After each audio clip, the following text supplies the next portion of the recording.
আল্লাহ নবীর হাদিস হলো স্বামী স্ত্রী যখন ঘুমাতে যাবেন ঘুমের শুরুটা হবে মুখের সঙ্গে মুখ লাগায় সুবহানাল্লাহ কোন, এটা শুরু।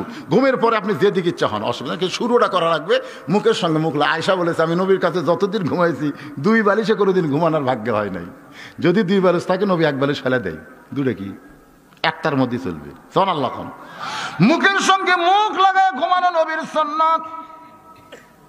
এই সুন্নতের কথা আমি কইছি দিনাজপুরে, সাইড থেকে একজন মেয়ে চিরকুট পাঠায় দিয়েছে, হুজুর নবীর মুখ আর আমার স্বামীর মুখ দুটাই এক না। এই ভোটত যখন চেয়ারম্যান মেম্বার দাঁড়াইছে আমার স্বামী ফিরি বিড়ি সিগারেট খাইয়া মুখের যে দুর্গন্ধ করছে, ঘরের মধ্যে ঢুকলে ঘরটা ভোগরা ফাটার মতন দুর্গন্ধ। যে ফিরি বিড়ি খাইয়া ওর তো মুখের সাইজ, মুখের সাথে মুখ লাগালে আমি মরেই যাবো হুজুর। খবরদার এ ওয়াজ এখন করেন না হুজুর, এটা নবীর সময়ের ওয়াজ। এই জন্য আল্লাহ নবী বলেছেন ঘুমানোর আগে মেসাক করো। সুবহানাল্লাহ কোন। ঘুমানোর আগে স্বামী স্ত্রী 2 জনই মেসাক করা লাগে। ঘুমের আগে মেসাক, ঘুমের থেকে উঠে মেসাক। মুখের যেন কোনো দুর্গন্ধ বউ না পায়, বউয়ের দুর্গন্ধ যেন আপনার না পান। এ কথা কিন্তু ইসলাম, এটাই হলো আমিলুস সালিহা। মানে যে স্বামীর পাও ফাটা আর বউয়ের পাও তেল তেলা, রাত্রে যদি এক কম্বলের মধ্যে ঘুমাবার চায়, হায় হায়, সকাল উঠেই বউ বলবি মহারণা বাপ, মহারণা মাপ দিলাম, তুমি কম্বল পাল্টাও। তোর এখন কথা ঠিক কিনা? এই জন্য আমি বলবো ভাই রে, একই কম্বলে শীতকালে হুন্না লিবাসুল লাকুম ওয়া আনতুম লিবাসুল লাহুন্না, স্বামী স্ত্রী একই কম্বলে একই ল্যাপে থাকবেন। তবে শোয়ার আগে 5 মিনিট আগে একটু ভ্যাসলিন দিবেন, যেটা ফাটিছে ওই জায়গাতে একটু ভ্যাসলিন দিবেন। কি এটা কি আমার কথা কইলাম না আল্লাহর কথা বললাম?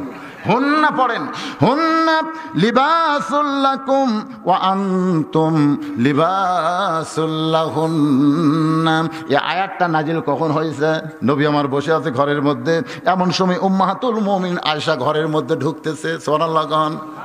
নবী বসে আছে ঘরের মধ্যে, মা আয়েশা ঘরের মধ্যে ঢুকতেছে, সঙ্গে সঙ্গে নবী দাঁড়িয়ে গেলেন, দৌড়ে গিয়ে দরজা বন্ধ করে জানলা বন্ধ করে দিলেন। মা আয়েশা থরথর করে কাঁপতেছে। আল্লাহ নবী বলে আয়েশা কাঁপো কেন? বলে হুজুর আপনার জুতার পরশে আল্লাহর আরশ ধন্য হয়ে গেছে। সেই ঘরের মধ্যে ঢুকে যদি আয়েশার কোনো বেয়াদবি হয়ে যায়, আল্লাহ নবী বললেন একজন নবীর জুতার পরশে আল্লাহর আরশ ধন্য হয়ে গেছে একজন নবীর। আয়েশা বলে হুজুর আপনি তো সেই নবী। রাসূল বলে আয়েশা যতক্ষণ দরজা খোলা ছিল ততক্ষণ আমি নবী ছিলাম, যেই দরজা বন্ধ হয়েছে আয়েশা রে আমি এখন নবী নাই, আমি হলাম স্বামী আর তুমি আমার আদরের বিবি। মা আয়েশা দৌড়ে এসে নবীর বুকের মধ্যে মাথা ঢুকায় বলে মাবুদ এতদিন জানতাম আমার নবী হলো বিশ্ব নবী, আজকে স্বীকার করলাম আমার নবী হলেন বিশ্বের 1 নম্বর স্বামী। যেই বলছে আমার নবী হলো বিশ্বের 1 নম্বর স্বামী, তাহলে স্বামীর আমিলুস সালেহা নেক আমল কি?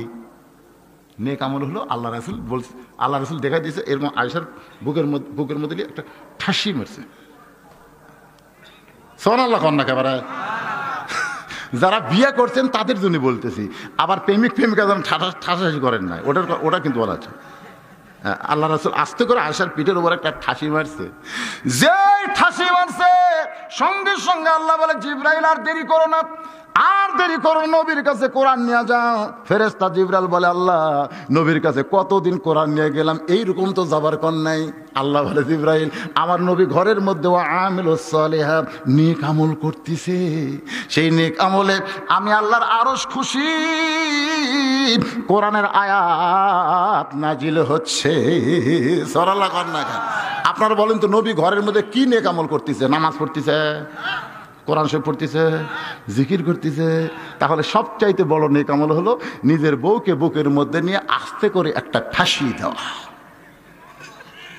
হাসতেছে, দেখছো নেক আমলের কথা বলতেছে, হাসতেছে। ইমানের সাথে আমিলুস সালিহা নেক আমল আছে না নাই? নেক আমল খালি নামাজ পড়া, নেক আমল খালি রোজা করা, আর বউকে যা ইচ্ছা তাই করা। আমার মায়েরা বুঝতেছে যে হুজুর এবার কেবল আসল ওয়াজ করতেছে। সুবহানাল্লাহ কোন।